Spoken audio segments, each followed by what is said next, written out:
경도인지 장애로 내원해서 청래탕을 복용하시면서 증상이 많이 호전되신 환자분이 계시거든요. 근데 최근에 신랑분과 함께 내원을 하셨더라고요. 그러면서 하시는 말씀이, 원장님, 얼마 전에 이가 잘 때 줄 때렸어요. 뭐라고 하시길래 깜짝 놀랐죠. 그래서 아니 무슨 일이냐고 제가 물어봤거든요.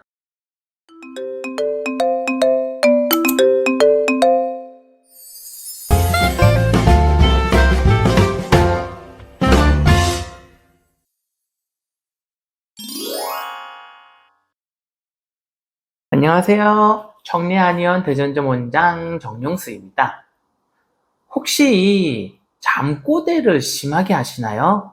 그렇다면 아마도 인터넷에서 잠꼬대를 검색을 해보셨을 거고, 그러다 보면 인터넷상에서 잠꼬대를 심하게 하면 치매에 걸린다, 이런 내용을 아마 보신 적이 있을 것 같아요. 그런데 혹시 그게 정말 사실인지 궁금해한 적 없으신가요? 그래서 오늘은 이와 관련된 정확한 팩트를 제가 알려드리도록 하겠습니다. 먼저 단순한 잠꼬대 있죠. 우리가 자면서 큰 소리로 중얼중얼 한다는 정도는 사실 너무 걱정하실 필요는 없어요. 다만 렘수면 행동 장애라고 하는 것이 있는데, 이 경우라면 실제로 파킨슨병이나 치매로 이어질 가능성이 있기 때문에 신경을 조금은 쓰실 필요가 있어요. 실제 연구 결과에 따르면 렘수면 행동 장애가 발생하고 대략 5년 정도 지난 시점에서 파킨슨병이 발견하는 비율이 약 38% 정도 된다고 해요. 적은 비율은 아니거든요. 그런데 더 무서운 것은 10년 정도가 지나면 그 비율이 무려 거의 65%를 넘게 된다고 합니다. 그러니까 무시하고 넘어갈 수 있는 그런 증상은 아니라고 봐야 돼요. 그렇다면 이렇게 파킨슨병으로 진행될 수도 있는 렘수면 행동장애라는 것은 대체 무엇일까요? 잠꼬대하고 대체 뭐가 다른 걸까요? 우리가 잠에 들면 보통 얕은 잠, 깊은 잠, 그리고 렘수면, 이런 식으로 순서가 반복되는 사이클로 계속 수면을 취하게 돼요. 이 중에서 렘수면이라고 하는 것은 보통 우리가 잠을 잘 때 후반기에 해당하는 꿈을 꾸는 잠이라고 생각하시면 돼요. 그러니까 여러분들이 기억을 하시건 아니면 기억을 하지 못했건 꿈을 꾸고 있는 잠을 꿨다라고 하면 그게 바로 렘수면이라고 보시면 돼요.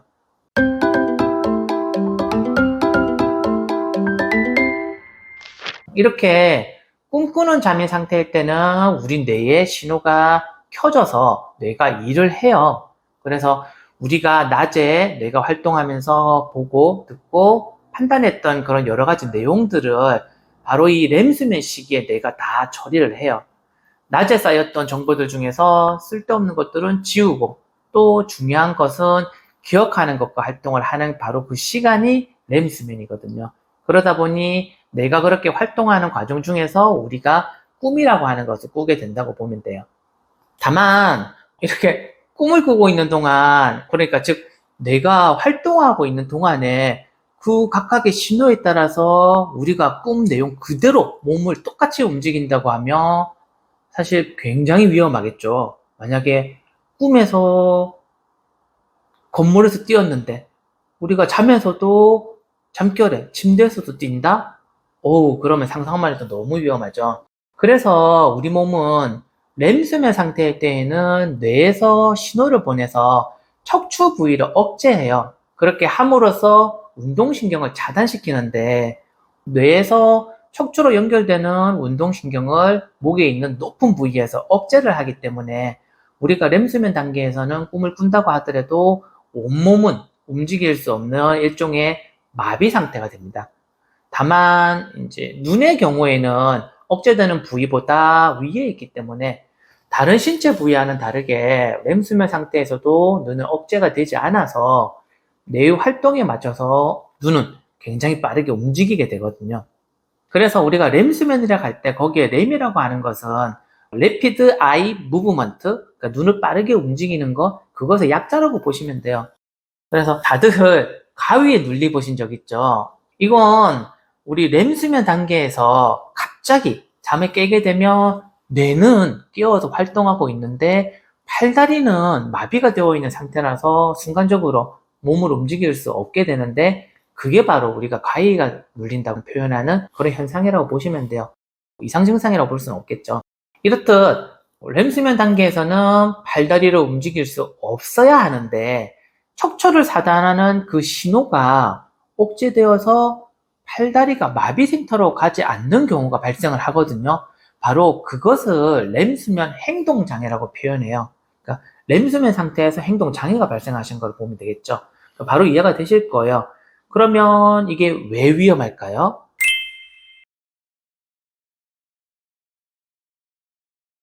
앞에도 제가 예시로 잠깐 말씀을 드렸고, 실제 렘수면 행동장애로 저와 진료를 하고 계신 분 중에서도 유사하게 그런 행위를 하셔가지고 몸에 손상이 되신 분도 계신데, 가장 먼저 렘수면 행동장애 상태에서는 수면 중에도 몸을 격렬하게 움직이기 때문에 다칠 위험이 있어요. 이게 제일 큰 문제거든요.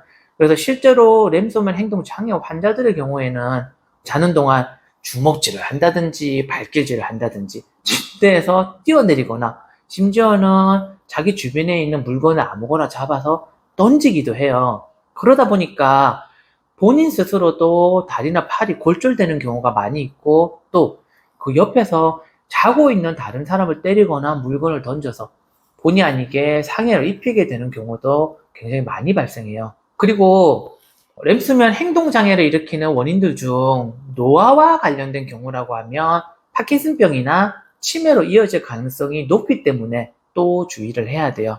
연구에 따르면 특발성 렘수면 장애라고 하거든요. 특별한 이유가 없이 발생하는 것이라 보는데 이러한 특발성 렘수면 장애가 있었던 환자들을 장기간 추적 관찰해 보았더니 약 3분의 2에서 파킨슨병이 발생했다고 해요.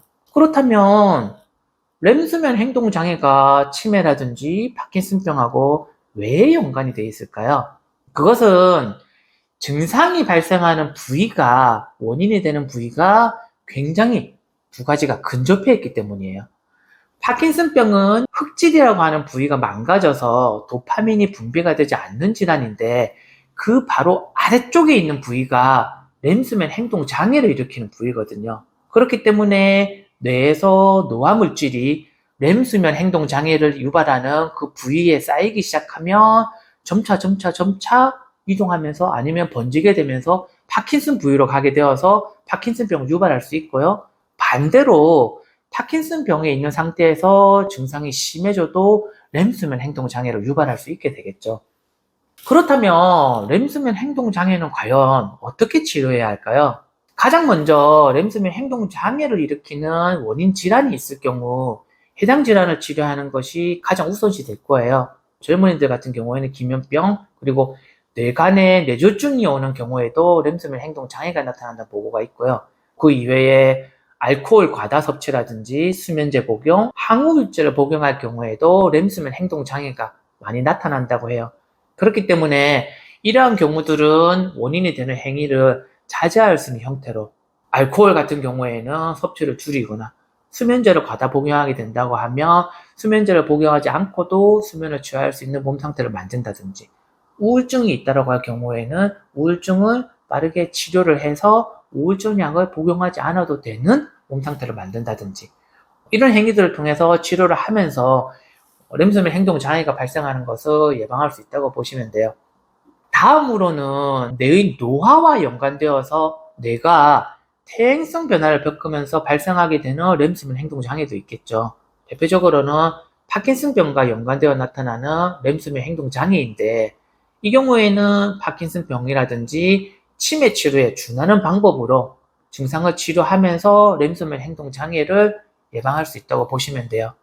뇌에서 퇴행성 변화가 일어나는 것을 막아주거나 아니면 그러한 퇴행성 변화를 최대한 늦춰주게 되면 결국 렘수면 행동 장애의 증상 역시 개선될 수 있다고 보시면 돼요. 앞에서 말씀드렸던 환자의 남편분 같은 경우에는 제가 상담을 해보니까 다행스럽게 렘수면 행동 장애 증상으로 판단되지는 않더라고요. 그래서 제가 그렇게 설명을 드리고 그래도 불안하면 수면 다원 검사라고 하는 게 있거든요. 이거를 받아보면 렘수면 단계에서 우리 근육의 긴장도를 체크를 해서 판단할 수가 있는데 그런 걸 받아보시라고 말씀을 드렸고 나중에 환자분이 오셔가지고 그 검사를 받아봤는데 거기서도 다행스럽게 램수면 행동장애는 아니라고 나왔다더군요.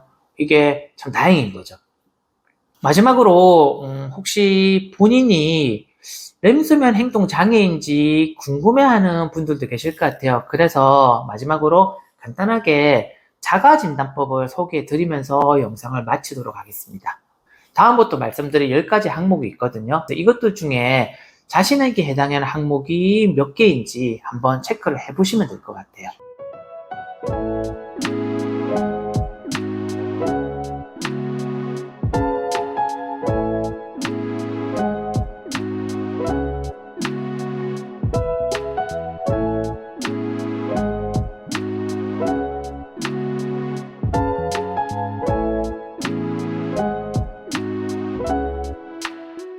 체크를 해보셨나요?